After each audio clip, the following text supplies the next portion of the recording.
at London Heathrow. I'm currently at the Sofitel, which is probably my favorite London Heathrow airport hotel. It's right in Terminal 5. I'll show you how easy it is to get over there. But we're actually flying Virgin Atlantic today. Upper class on the A350-1000. This is their second newest upper class. And we're gonna be flying that back to Atlanta. So come along for the adventure. We'll show you the clubhouse, show you the seat, which is not my favorite. It's a huge improvement over their oldest product, but the A330-900neo is still their best, which we've already posted that, so you can watch that as well. But anyways, come along. It's been 6 years since we've flown this, well, since we've reviewed it. Let's see how the product's holding up. Okay, love you, bye.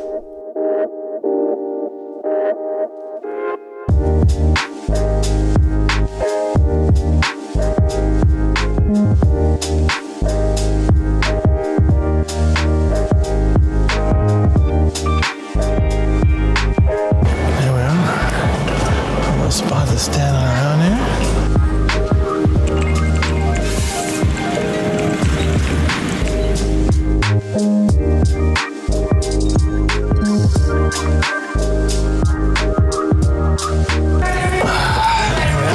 Heathrow Express.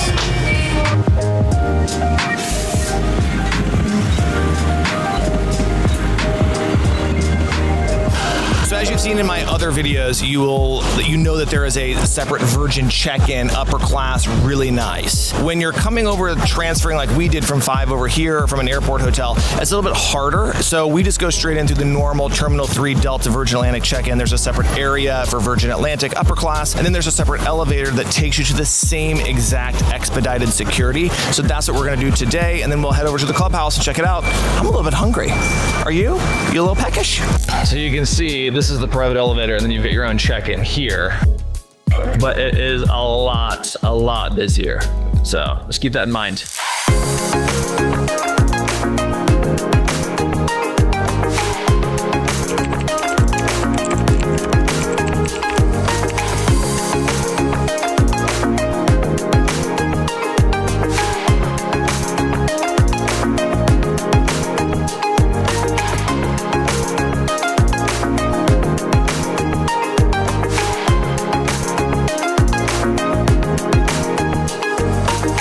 Did we get enough to drink?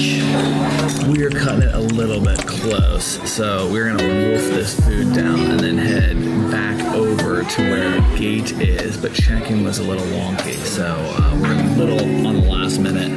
In fact, boarding starts in 2 minutes, so we're just having our espressos.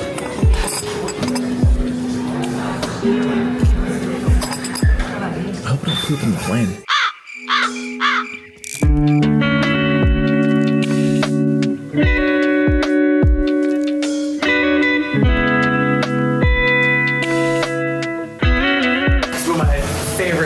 Parts of this lounge.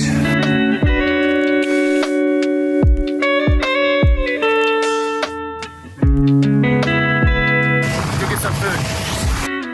Unfortunately, the food has not come, and we have to board because we're boarding in 40. Well, we take off in 45 minutes, so we're off.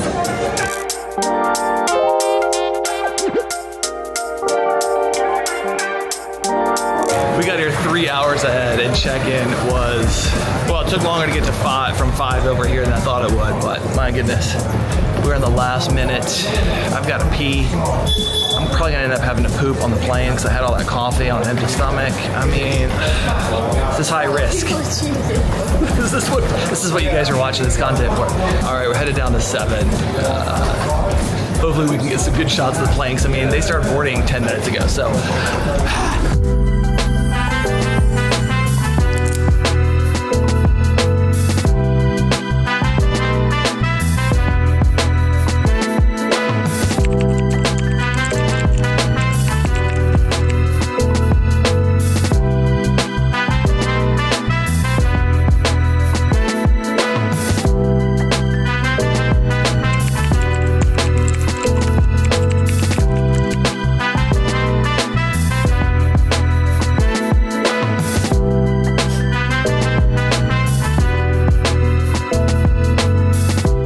So I'm currently in 11K on the window.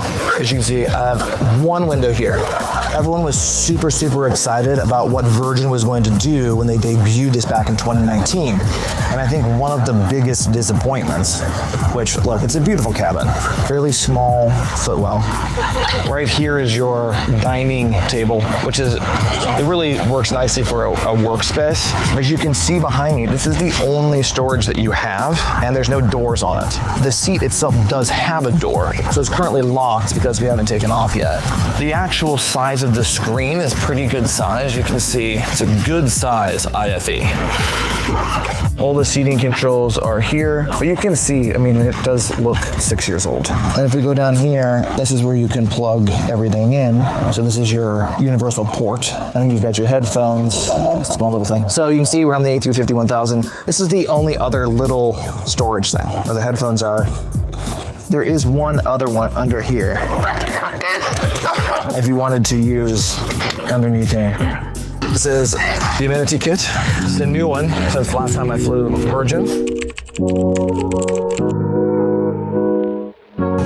on the inside, and that's on the outside.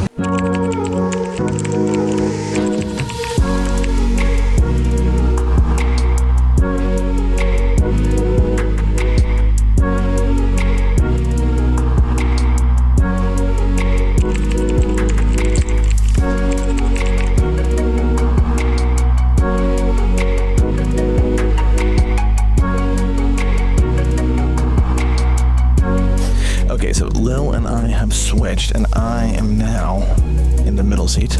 You can see. I see the biggest difference. One, the lighting nearly isn't as good, but the other big difference is how the seats are angled. So you can see here, I'm actually sitting to the inside, looking out to the aisle, versus when you're on the window, as you can see with this person, your head is to the outside and you're angled towards the window. I'm angled the same way, but if I was set up, I should be angled with my head out and my feet in, and my feet are out. See here, and my head is in. So typically you see a uniform seating design, but they've decided to make these center seats what we would call herringbone, and the outer window seats reverse herringbone. I prefer the reverse herringbone because I think it makes a lot more private, because when someone walks by you, they're not looking straight in your face. But that's the biggest difference. So the center seats are herringbone, so you look out, and the window seats are reverse herringbone because you look towards the window. But otherwise, everything is the same. See how that goes, but as you can see, compared to the A330-900 Neo, that is by far their best business. But this is definitely better than the old coffin class. Okay, let's go ahead and just do some Apple Pay. I get some Wi-Fi.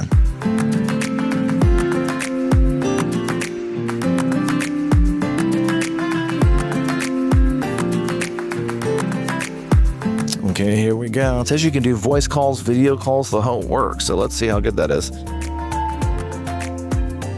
So as soon as I paid, we have no internet connection, so we'll see if that comes back. But I'm trying to get a speed test, and which is not, we have no internet.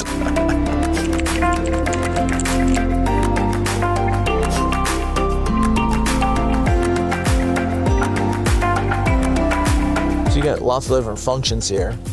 So all your brightness, volume, everything. You can do parental controls. If you have kids, you can turn on different stuff. You can set favorites, which is nice. I haven't done it yet.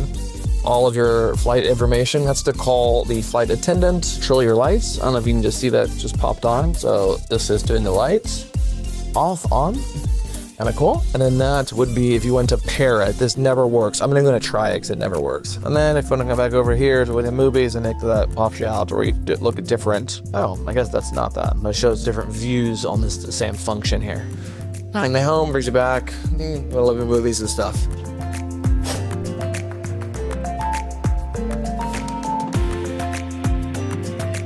Virgin always does things kind of like just a little bit different, and it's cool if they give you pajamas. It's a day flight, so technically they don't provide them. If they want them, or if you want them, then you can request them, which is how we got our sleep suits. So we might put these pajamas on a little later after.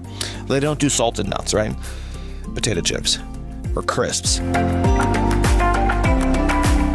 Delicious. Everything's just a little bit different, a little bit cool. Service is always really fun, personal. That's how it's been on this one. The food is really good. I got smoked salmon, a pasta, and a lavender cake. So we'll see how that is, but I just expect it to be good. It's just consistently very, very good. All right, stay tuned. There's not a lot of room for me to fill. So you can see, I don't know that person. You can see his tray table does not fully shut, but I'm gonna put you guys over there when I'm eating so you can see, but there's just not a lot of space. I didn't bring my suction cup because I could have plopped you up there, but we're gonna make do. We're gonna make do.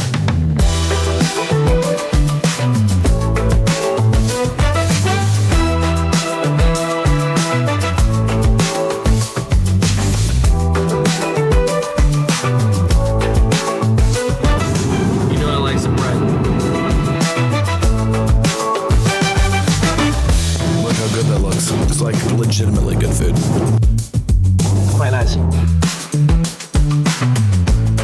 It's always potentially high risk having some sort of smoked salmon or shrimp. So I get smoked salmon every time I fly on Virgin, and this is no exception. It's delicious.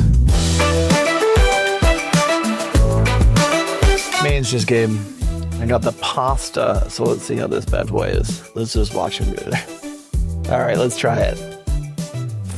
Yeah, that's all.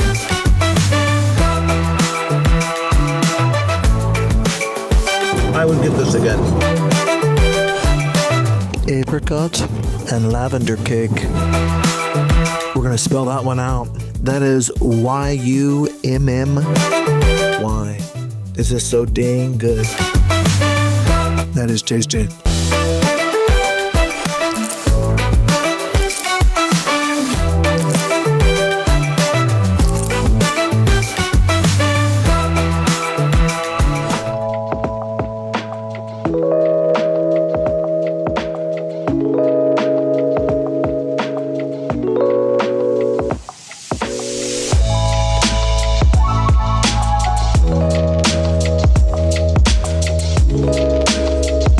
Are in bed mode. So again, I am about 6 feet, 170, 175. There's a decent amount of shoulder room. So nice pillow. The mattress topper that they put on here makes this bed a lot more comfortable than it would be without it. And comparing it to club suites on BA, which is probably like the biggest competition out of the UK for sure, I think that this is a more comfortable bed than the Super Diamond. Here you can see the footwell. Cramped. I mean, there's no getting around it. My left leg is up against the wall, and at 6 feet, I mean, my head's not quite at the top, but my feet are touching the bottom. With it angled like this, there's a little bit of privacy from the aisle, and then you can see having this thing up next to my shoulder over here. See, that gives you a little bit of extra elbow room down here.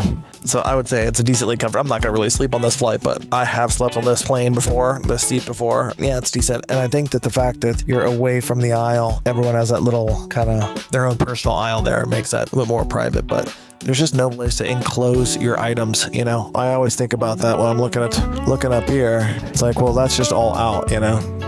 Not that you have a lot of thieves, but someone could just easily nick something, you know? Well, they just came by with some ice cream. Cherry pie in the sky. Let's try it. I do love ice cream. Oh, here we go.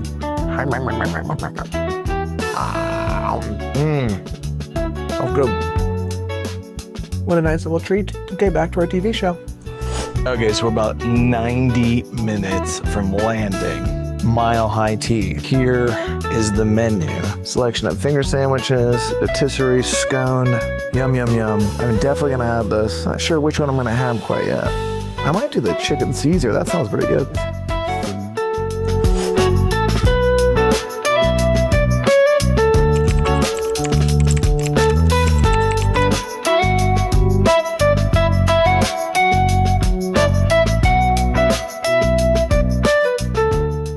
Okay, we're descending into Atlanta. So what are the thoughts? Seat showing its age. I would probably go window, and the bulkhead seats, there's people in them. The footwell is much, much larger. So if you're flying on your own, or you can get those as a couple, I would take any of those seats in the very first row. The footwell is much, much bigger. Food, excellent. The service, great, fun. There's like a pizzazz to everything that Virgin does. I really appreciate that. Great to have pajamas. I'm not into the amenity kit's fine. We booked using the Flying Blue Mile. If you're not aware of this, Virgin is a part of SkyTeam. Flying Blue, Air France, KLM, also SkyTeam. When you're flying in and out of London, it's actually cheaper. The points are a little bit higher, can be higher. We actually used around 81,000 Flying Blue miles per ticket. Virgin wanted 115. Virgin also wanted over 800 pounds in fees, and Flying Blue was around $650. Really good. So you can save going that route. Oftentimes, Virgin's gonna be lower in points, but higher in fees. But that's how we booked it. Flying Blue is a transfer partner of a ton of different programs. I have a ton of Flying Blue miles from Built transfers because they were doing those 150% transfer bonuses for Platinum and 125% for Gold. So I moved over a bunch of Built points way back when. So I was sitting on a huge cache. So we used the 81K for that reason. Otherwise, I think you can find good Virgin space using Virgin miles somewhere in the 30s or 40s if you're not date specific. You can find those flights quite often. Anyways, I hope you enjoyed this flight. Stick around. We're heading back home. We're back home in Atlanta. But thanks for watching. Like, subscribe, and see you in the air.